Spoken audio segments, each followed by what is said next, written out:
Capítulo 2. El deseo es el punto inicial de todo logro. El primer paso hacia la riqueza. Cuando Edwin Barnes se bajó del tren de carga en Orange, New Jersey, hace más de 50 años, quizás pareciese un vagabundo, pero sus ideas eran las de un rey. Mientras se dirigía desde los rieles del ferrocarril hacia la oficina de Thomas Edison, su cerebro trabajaba sin parar. Se veía a sí mismo de pie en presencia de Edison. Se oía pidiéndole a Edison la oportunidad de llevar a cabo la única obsesión imperiosa de su vida, el deseo ardiente de llegar a ser socio en los negocios del gran inventor. El deseo de Barnes no era una esperanza. No era un deseo insignificante. Era un deseo vehemente, palpitante, que lo trascendía todo. Era una firme determinación. Algunos años después, Edwin C. Barnes volvió a pararse frente a Edison, en la misma oficina en que se había encontrado por primera vez con el inventor. En esta ocasión, el deseo se había convertido en realidad. Era socio de Edison. El sueño dominante de su vida se había hecho realidad.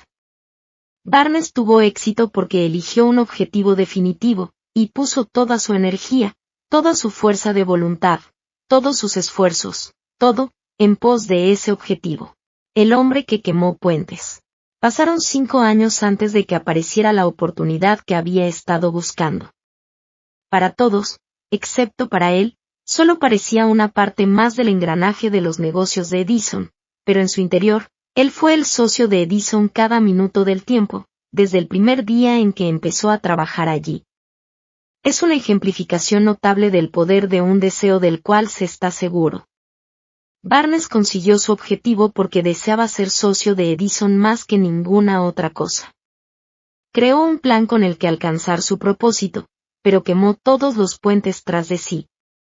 Se mantuvo firme en su deseo hasta que éste se convirtió en la dominante obsesión de su vida y, finalmente, en un hecho. Cuando viajó a Orange, no se dijo a sí mismo, trataré de convencer a Edison de que me dé algún tipo de trabajo, sino, voy a ver a Edison para explicarle que he venido a hacer negocios con él. No se dijo, estaré alerta ante cualquier otra oportunidad, en caso de que no consiga lo que quiero en la organización de Edison, sino, no hay más que una cosa en este mundo que estoy decidido a conseguir, y es asociarme con Edison en sus negocios. Quemaré todos los puentes tras de mí, y apostaré mi futuro a mi capacidad para conseguir lo que quiero. No se planteó en ningún momento retroceder. Tenía que triunfar o morir. Esa es toda la historia del éxito de Barnes. El incentivo que conduce a la riqueza. Hace mucho tiempo, un gran guerrero afrontó una situación que requería de él una decisión que garantizara su éxito en el campo de batalla. Estaba a punto de enviar sus tropas contra un enemigo poderoso, cuyos hombres superaban a los suyos en número. Embarcó a sus soldados, navegó hacia el país enemigo, desembarcó soldados y equipos, y dio la orden de quemar las embarcaciones que los habían llevado hasta allí. Al dirigirse a sus hombres antes de la primera batalla, dijo, vean cómo los barcos se convierten en humo. Eso significa que no podremos dejar estas playas vivos a menos que ganemos. Ahora no tenemos opción, venceremos o moriremos. Vencieron. Cada persona que vence en cualquier empresa debe estar dispuesta a quemar sus naves y eliminar todas las posibilidades de dar marcha atrás. Solo así puede tener la seguridad de mantener ese estado mental conocido como deseo ardiente de ganar, esencial para el éxito. La mañana siguiente al gran incendio de Chicago, un grupo de comerciantes se quedó de pie en State Street, observando los restos humeantes de lo que habían sido sus tiendas. Organizaron una reunión para decidir si tratarían de reconstruirlas o abandonarían Chicago para volver a empezar en algún lugar del país más prometedor. Llegaron a una decisión, todos menos uno, abandonar Chicago. El comerciante que decidió quedarse y reconstruir su negocio señaló con el dedo los restos de su tienda, y dijo, caballeros, en este mismo sitio construiré la tienda más grande del mundo, no importa las veces que pueda quemarse. Eso fue hace casi un siglo. La tienda fue construida. Todavía sigue en pie, una torre, un monumento al poder de ese estado mental conocido como deseo ardiente. Lo más sencillo que Marshall Field podría haber hecho era imitar a sus colegas. Cuando las perspectivas se mostraban difíciles, y el futuro parecía sombrío, se retiraron a donde las cosas parecían más fáciles. Fíjese bien en la diferencia entre Marshall Field y los demás comerciantes, porque es la misma diferencia que distingue a casi todos los que tienen éxito de aquellos que fracasan. Todo ser humano que alcanza la edad de comprender la razón de ser del dinero, quiere dinero. Quererlo no basta para acumular riqueza. Pero desear la riqueza con un estado mental que se convierte en una obsesión, y luego planificar formas y medios definidos para adquirirla, y ejecutar esos planes con una perseverancia que no acepte el fracaso, atraerá la riqueza. 6 maneras de convertir el deseo en oro. El método por el que el deseo de riqueza se puede transmutar en su equivalente monetario consiste en 6 pasos prácticos y definidos, que son los siguientes. Primero, determine la cantidad exacta de dinero que desea. No basta con decir, quiero mucho dinero. Sea específico en cuanto a la cantidad. Hay una razón psicológica para esta precisión, que describiremos en un capítulo próximo. Segundo, determine con exactitud lo que se propone dar a cambio del dinero que desea. No se recibe algo por nada. Tercero, establezca un plazo determinado en el que se propone poseer el dinero que desea. Cuarto, cree un plan preciso para llevar a cabo su deseo, y empiece de inmediato, sin que importe si se haya preparado o no, a poner el plan en acción. Quinto, escriba una declaración clara y concisa de la cantidad de dinero que se propone adquirir, apunte el tiempo límite para esta adquisición, aclare lo que se propone dar a cambio del dinero, y describa con exactitud el plan mediante el que se propone acumularlo. Sexto, lea su declaración en voz alta, 2 veces al día, una vez antes de acostarse, y otra, al levantarse. Mientras lee, vea, sienta y piénsese ya en posesión del dinero. Es importante que siga las instrucciones descritas en estos 6 pasos. En especial observe y siga las instrucciones del 6º paso. Tal vez se queje de que le resulta imposible verse en posesión del dinero antes de tenerlo realmente. Aquí es donde el deseo ardiente acudirá en su ayuda. Si usted realmente desea el dinero con tanta vehemencia que su deseo se ha convertido en una obsesión, no tendrá dificultad en convencerse de que lo adquirirá. El caso es desear el dinero, y llegar a estar tan determinado a poseerlo que se convenza de que lo tendrá. ¿Puede imaginarse que es usted millonario? Para el no iniciado, que no se ha educado en los principios fundamentales de la mente humana, quizás estas instrucciones parezcan poco prácticas. Para quienes no consigan reconocer la validez de estos 6 puntos, puede ser útil saber que la información que difunden fue revelada por Andrew Carnegie, el cual empezó como un obrero común en una siderúrgica, pero se las arregló, pese a sus humildes comienzos, para que estos principios le rindieran una fortuna de más de $100 millones. Como ayuda adicional quizá les sirva saber que los 6 puntos recomendados aquí fueron cuidadosamente estudiados por el difunto Thomas A. Edison, que puso su sello de aprobación en ellos por ser esenciales no solo para la acumulación de dinero, sino para la consecución de cualquier objetivo. Estos pasos no requieren trabajo duro. Tampoco sacrificio. No exigen que uno se vuelva ridículo, ni crédulo. Para utilizarlos no hace falta educación superior. Pero la aplicación eficaz de estos 6 pasos exige la suficiente imaginación que nos permita ver y comprender que la acumulación de dinero no se puede dejar al azar, a la buena suerte o al destino. Uno debe darse cuenta de que todos los que han acumulado grandes fortunas primero han soñado, deseado, anhelado, pensado y planificado antes de haber adquirido el dinero. Llegados a este punto, usted sabrá también que nunca tendrá riquezas en grandes cantidades a menos que pueda llegar a ser la viva expresión del deseo ardiente por el dinero, y que realmente crea que lo poseerá. El poder de los grandes sueños. A quienes nos encontramos en esta carrera hacia la riqueza debe animarnos a ver que este mundo cambiante exige nuevas ideas, nuevas maneras de hacer las cosas, nuevos líderes, nuevos inventos, nuevos métodos de enseñanza, nuevos métodos de venta, nuevos libros, literatura nueva, nuevos programas de televisión, nuevas ideas para el cine. Tras toda esta demanda de cosas nuevas y mejores hay una cualidad que uno debe poseer para ganar, y es la claridad del propósito, el conocimiento exacto de lo que uno quiere, y un deseo ardiente de poseerlo. Los que deseamos acumular riqueza debemos recordar que los verdaderos líderes del mundo han sido siempre hombres que han sabido dominar, para su uso práctico, las fuerzas invisibles e intangibles de la oportunidad que está por surgir, y han convertido esas fuerzas, o impulsos de pensamiento, en rascacielos, fábricas, aviones, automóviles, y toda forma de recurso que hace la vida más placentera. Al planear la adquisición de su porción de riqueza, no se deje influir por quienes menosprecien sus sueños. Para lograr grandes ganancias en este mundo cambiante, uno debe captar el espíritu de los grandes pioneros del pasado, cuyos sueños le han dado a la civilización todo lo que tiene de valioso. El espíritu que infunde energía en nuestro propio país, en las oportunidades de usted y en las mías, para alimentar y vender nuestro talento. Si lo que usted quiere hacer está bien, y usted cree en ello, adelante, hágalo. Lleve a cabo sus sueños, y no haga caso de lo que los demás puedan decir si usted se topa en algún momento con dificultades, ya que tal vez los demás no sepan que cada fracaso lleva consigo la semilla de un éxito equivalente. Thomas Edison soñaba con una lámpara que funcionara con electricidad, empezó a poner su sueño en acción, y pese a sus más de 10.000 fracasos, mantuvo su sueño hasta que lo convirtió en una realidad física. Los soñadores prácticos no se rinden.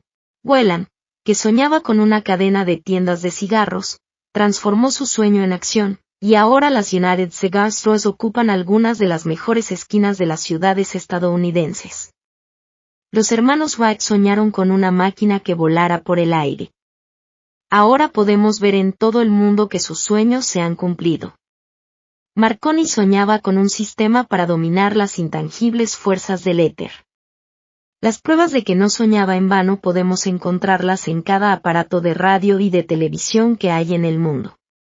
Quizá le interese saber que los amigos de Marconi lo pusieron bajo custodia, y fue examinado en un hospital para psicópatas cuando anunció que había descubierto un principio mediante el cual podría enviar mensajes a través del aire, sin la ayuda de cables ni ningún otro medio físico de comunicación. A los soñadores de hoy en día les va mejor. El mundo está lleno de una abundancia de oportunidades que los soñadores del pasado jamás conocieron. Cómo hacer que los sueños despeguen de la plataforma de lanzamiento. Un deseo ardiente de ser y de hacer es el punto inicial desde el que el soñador debe lanzarse. Los sueños no nacen de la indiferencia, pereza o falta de ambición. Recuerde que todos los que consiguen triunfar tienen un mal comienzo y pasan por muchas dificultades antes de llegar. El cambio en la vida de la gente de éxito suele surgir en el momento de alguna crisis, a través de la cual les es presentado su otro yo. John Bunyan escribió Pilgrim's Progress, que se cuenta entre lo mejor de la literatura inglesa, después de haber estado confinado en prisión y haber sido duramente castigado a causa de sus ideas sobre la religión. Henry descubrió el genio que dormía en su interior después de haber conocido graves infortunios, y estar encarcelado en Columbus, Ohio. Forzado a través de la desgracia a conocer a su otro yo, y a usar su imaginación, descubrió que era un gran autor en vez de un miserable criminal y marginado social. Charles Dickens empezó pegando etiquetas en latas de betún. La tragedia de su primer amor penetró las profundidades de su alma para convertirlo en uno de los más grandiosos autores del mundo. Esa tragedia produjo primero David Copperfield, y luego una sucesión de obras que hacen un mundo mejor y más rico a todo el que lee sus libros. Helen Keller se quedó sorda, muda y ciega después de nacer. Pese a su terrible desgracia, ha escrito su nombre con letras indelebles en las páginas de la historia de los grandes. Toda su vida ha sido la demostración de que nadie está derrotado mientras no acepte la derrota como una realidad. Robert Burns era un campesino analfabeto. Sufrió la maldición de la pobreza y creció para ser un borracho. El mundo fue mejor gracias a su vida, porque vistió de prendas hermosas sus pensamientos poéticos, y, por tanto, arrancó un espino para plantar un rosal en su lugar. Beethoven era sordo, y Milton ciego, pero sus nombres perdurarán en el tiempo, porque soñaron y tradujeron sus sueños en ideas organizadas. Hay una diferencia entre suspirar por algo y hallarse preparado para recibirlo. Nadie se encuentra listo para nada hasta que no crea que puede adquirirlo. El estado mental debe ser la convicción, y no la mera esperanza o anhelo. La mente abierta es esencial para creer. La mente cerrada no inspira fe, ni coraje, ni convicción. Recuerde, no se requiere más esfuerzo para apuntar alto en la vida, para reclamar abundancia y prosperidad, del que hace falta para aceptar la miseria y la pobreza. Un gran poeta ha expresado acertadamente esta verdad universal en unas pocas líneas. Hice un pacto con la vida por un penique, y la vida no me dio más. Sin embargo, le imploré a la noche cuando contaba mis escasos bienes. Porque la vida es un empleador justo, te da lo que le pides, pero cuando has fijado el precio, debes aguantar la tarea. Trabajé por un salario insignificante, solo para descubrir, perplejo, que cualquier paga que hubiera pedido a la vida, ésta me la hubiese pagado de buen grado. El deseo es más listo que la madre naturaleza. Como culminación adecuada de este capítulo quiero presentar a una de las personas más excepcionales que he conocido. Lo vi por primera vez pocos minutos después de que hubiera nacido. Vino a este mundo sin ningún rastro físico de oído, y el médico admitió, cuando le pedí su opinión sobre el caso, que el niño sería sordo y mudo toda la vida. Me opuse a la opinión del médico. Estaba en mi derecho. Yo era el padre del niño. Tomé una decisión y me formé una opinión, pero expresé esa opinión en silencio, en el fondo de mi corazón. En mi interior supe que mi hijo oiría y hablaría. ¿Cómo? Estaba seguro de que tenía que haber una manera, y sabía que la encontraría.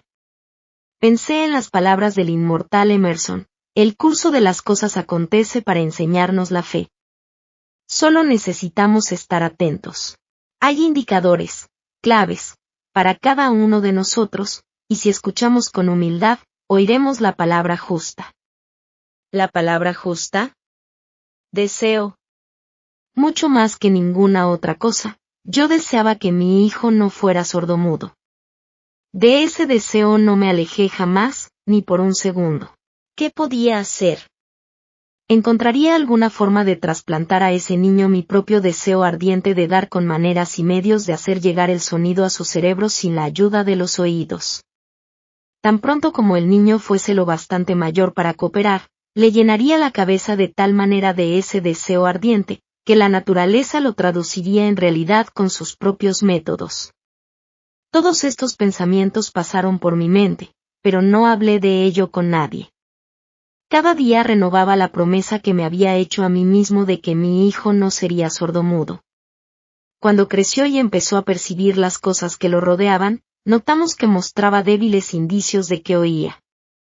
Cuando alcanzó la edad en que los niños suelen empezar a emitir palabras, no hizo intento alguno de hablar, pero de sus actos podíamos deducir que percibía ciertos sonidos. Eso era todo lo que yo quería saber. Estaba convencido de que, si podía oír, aunque fuese débilmente, sería capaz de desarrollar una mayor capacidad auditiva. Entonces sucedió algo que me llenó de esperanza. Surgió de algo totalmente inesperado. Un accidente que transformó una vida. Compramos un fonógrafo. Cuando el niño oyó la música por primera vez, entró en éxtasis, y muy pronto se apropió del aparato. En una ocasión estuvo poniendo un disco una y otra vez, durante casi 2 horas, de pie delante del fonógrafo, mordiendo un borde de la caja. La importancia de esa costumbre que adquirió no se nos hizo patente sino hasta años después, ya que nunca habíamos oído hablar del principio de la conducción ósea, del sonido. Poco después de que se apropiase del fonógrafo, descubrí que podía oírme con claridad cuando le hablaba con los labios junto a su hueso mastoideo, en la base del cráneo. Una vez hube descubierto que podía oír perfectamente el sonido de mi voz, empecé de inmediato a transferirle mi deseo de que oyese y hablase. Pronto descubrí que el niño disfrutaba cuando yo le contaba cuentos antes de dormirse, de modo que me puse a trabajar para idear historias que estimularan su confianza en sí mismo, su imaginación, y un agudo deseo de oír y de ser normal. Había un cuento en particular, en el que yo hacía hincapié dándole un renovado matiz dramático cada vez que se lo contaba. Lo había inventado para sembrar en su mente la idea de que su dificultad no era una pesada carga, sino una ventaja de gran valor. Pese al hecho de que todas las maneras de pensar que yo había examinado indicaban que cualquier adversidad contiene la semilla de una ventaja equivalente. Debo confesar que no tenía ni la menor idea de cómo se podía convertir esa dificultad en una ventaja. Ganó un mundo nuevo con 6 centavos. Al analizar la experiencia retrospectivamente, puedo ver que su fe en mí tuvo mucho que ver con los sorprendentes resultados. Él no cuestionaba nada que yo le dijera. Le vendí la idea de que tenía una ventaja original sobre su hermano mayor, y que esa ventaja se reflejaría de muchas maneras. Por ejemplo, los maestros en la escuela se darían cuenta de que no tenía oído, y por ese motivo le dedicarían una atención especial y lo tratarían con una amabilidad y una benevolencia extraordinarias. Siempre lo hicieron. También le vendí la idea de que cuando fuese lo bastante mayor para vender periódicos, su hermano mayor era ya vendedor de periódicos, tendría una gran ventaja sobre su hermano, porque la gente le pagaría más por su mercancía, debido a que verían que era un niño brillante y emprendedor pese al hecho de carecer de audición. Cuando tenía unos 7 años, mostró la primera prueba de que nuestro método de apoyo rendía sus frutos. Durante varios meses imploró el privilegio de vender periódicos, pero su madre no le daba el consentimiento. Entonces se ocupó por su cuenta del asunto. Una tarde en que estaba en casa con los sirvientes, trepó por la ventana de la cocina, se deslizó hacia afuera, y se estableció por su cuenta. Le pidió prestados 6 centavos al zapatero del vecindario, los invirtió en periódicos, los vendió, reinvirtió el capital, y repitió la operación hasta el anochecer. Después de hacer el balance de sus negocios, y de devolverle a su banquero los 6 centavos que le había prestado, se encontró un beneficio de 42 centavos. Cuando volvimos a casa aquella noche, lo encontramos durmiendo en su cama, apretando el dinero en un puño. Su madre le abrió la mano, cogió las monedas y se puso a llorar. Me sorprendió. Llorar por la primera victoria de su hijo me pareció fuera de lugar. Mi reacción fue la inversa. Reí de buena gana, porque supe que mi empresa de inculcar en la mente de mi hijo una actitud de fe en sí mismo había tenido éxito. Su madre veía a un niño sordo que, en su primera aventura comercial, se había escapado a la calle y había arriesgado su vida para ganar dinero. Yo veía a un hombrecito de negocios valiente, ambicioso y lleno de confianza en sí mismo, cuyo valor intrínseco se había incrementado en un 100%, al haber ido a negociar por su cuenta y haber ganado. La transacción me agradó, porque había dado pruebas de una riqueza de recursos que lo acompañaría toda su vida. El pequeño niño sordo que oyó. El pequeño sordo asistió a la escuela, al instituto y a la universidad, sin que fuese capaz de oír a sus maestros, excepto cuando le gritaban fuerte, a corta distancia. No asistió a una escuela para sordos. No le permitimos que aprendiese el lenguaje de los sordomudos. Habíamos decidido que viviese una vida normal, y mantuvimos esa decisión, aunque nos costó muchas discusiones acaloradas con funcionarios escolares. Cuando estaba en el bachillerato, probó un aparato eléctrico para mejorar la audición, pero no le dio resultado. Durante su última semana en la universidad, sucedió algo que marcó el hito más importante de su vida. En lo que pareció una mera casualidad, entró en posesión de otro aparato eléctrico para oír mejor, que le enviaron para probar. Estuvo indeciso en probar el aparato, debido a su desilusión con otro similar. Finalmente lo cogió, se lo puso en la cabeza, le conectó las baterías, y oh sorpresa, como por arte de magia, su deseo de toda la vida de oír normalmente se convirtió en realidad.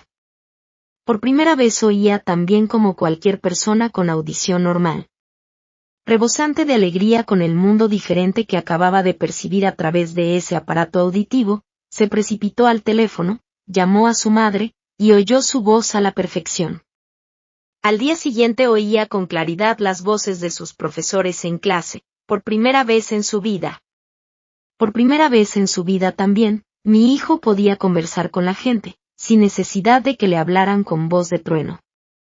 Realmente, había entrado en posesión de un mundo distinto. El deseo había comenzado a pagar dividendos, pero la victoria todavía no estaba completa. El muchacho tenía que encontrar todavía una manera definida y práctica de convertir su desventaja en una ventaja equivalente. Ideas que obran milagros. Sin apenas darse cuenta de la importancia de lo que acababa de obtener, pero embriagado con la alegría del descubrimiento de ese mundo de sonidos, escribió una entusiasta carta al fabricante del audífono, relatándole su experiencia. Algo en ella hizo que la compañía lo invitase a Nueva York. Cuando llegó, lo llevaron a visitar la fábrica, y mientras hablaba con el ingeniero jefe, contándole de su mundo recién descubierto, una corazonada, una idea o una inspiración, llámesela como se quiera, destelló en su cerebro. Era ese impulso del pensamiento que convertía su dificultad en una ventaja, destinada a pagar dividendos en dinero y en felicidad por millares durante todo el tiempo venidero. El resumen y el núcleo de ese impulso de pensamiento era así. Se le ocurrió que él podría ser de gran ayuda para los millones de sordos que viven sin el beneficio de audífonos si pudiera encontrar una manera de relatarles la historia de su transformado mundo. Durante un mes entero llevó a cabo una intensa investigación, durante la cual analizó todo el sistema de ventas del fabricante de audífonos e ideó formas y medios de comunicarse con aquellos con dificultades para la audición en todo el mundo, decidido a compartir con ellos su nuevo mundo recién descubierto. Una vez lo tuvo hecho, puso por escrito un plan bienal, basado en sus investigaciones. Cuando lo presentó a la compañía, al momento le dieron un puesto de trabajo para que llevara a cabo su ambición. Poco había soñado, cuando empezó a trabajar, que estaba destinado a llevar esperanza y alivio a millares de sordos que, sin su ayuda, se hubieran visto condenados para siempre a la sordera. No me cabe duda de que Blair hubiera sido sordomudo toda su vida si su madre y yo no nos las hubiésemos ingeniado para formar su mente tal como lo hicimos. Cuando sembré en su interior el deseo de oír y de hablar, y de vivir como una persona normal, alguna extraña influencia hubo en ese impulso que hizo que la naturaleza tendiese una especie de puente para salvar el golfo del silencio que separaba su cerebro del mundo exterior. En verdad, el deseo ardiente tiene maneras tortuosas de transmutarse en su equivalente físico. Blair deseaba una audición normal, ahora la tiene. Nació con una minusvalía que fácilmente hubiera desviado a alguien, con un deseo menos definido, a la calle, con un puñado de lápices en una mano y una lata vacía en la otra. La pequeña, mentira piadosa, que sembré en su mente cuando él era un niño, llevándolo a creer que su defecto se convertiría en una gran ventaja que podría capitalizar, se justificó sola. Ciertamente, no hay nada, correcto o equivocado, que la confianza, sumada a un deseo ardiente, no pueda hacer real. Estas cualidades están al alcance de todos. La química mental hace magia. Un breve párrafo en un despacho de noticias en relación con Madame Chumaine da la clave del estupendo éxito de esta mujer como cantante. Cito el párrafo porque la clave que contiene no es otra que el deseo. Al comienzo de su carrera, Madame Chumaine visitó al director de la Ópera de Viena para que le hiciera una prueba de voz. Pero él no la aprobó. Después de echar un vistazo a la desgarbada y pobremente vestida muchacha, exclamó, nada cordial, con esa cara, y sin ninguna personalidad, ¿cómo espera tener éxito en la ópera? Señorita, olvide esa idea. Cómprese una máquina de coser, y póngase a trabajar. Usted nunca podrá ser cantante, nunca es demasiado tiempo. El director de la Ópera de Viena sabía mucho sobre la técnica del canto. Sabía muy poco del poder del deseo, cuando éste asume las proporciones de una obsesión. Si hubiera conocido mejor ese poder, no hubiese cometido el error de condenar el genio sin darle una oportunidad. Hace varios años, uno de mis socios enfermó. Se puso cada vez peor a medida que el tiempo transcurría, y finalmente, lo llevaron al hospital para operarlo. El médico me advirtió que había muy pocas posibilidades de que yo volviera a verlo con vida. Pero esa era la opinión del médico, y no la del paciente. Poco antes de que se lo llevaran al quirófano, me susurró con voz débil: no se preocupe, jefe, en pocos días habré salido de aquí. Una enfermera me miró apenada. Pero el paciente se recuperó satisfactoriamente. Cuando todo hubo terminado, su médico me dijo: no lo salvó otra cosa que su deseo de vivir. Nunca hubiera salido de este trance si no se hubiese negado a aceptar la posibilidad de la muerte. Creo en el poder del deseo respaldado por la fe, porque he visto cómo ese poder elevaba a hombres desde comienzos humildes a posiciones de poder y riqueza. Lo he visto cómo saqueaba la tumba de sus víctimas, cómo servía de medio para que los hombres llevaran a cabo su rehabilitación después de haber fracasado en un centenar de formas distintas. Lo he visto darle a mi propio hijo una vida normal, feliz y llena de éxito, a pesar de que la naturaleza lo enviase a este mundo sin oído. ¿Cómo se puede dominar y usar el poder del deseo? Eso queda explicado en este capítulo y los subsiguientes de este libro. Mediante algún extraño y poderoso principio de química mental, que nunca ha divulgado, la naturaleza envuelve en el impulso del deseo ardiente ese algo que no reconoce la palabra imposible, ni acepta el fracaso como realidad.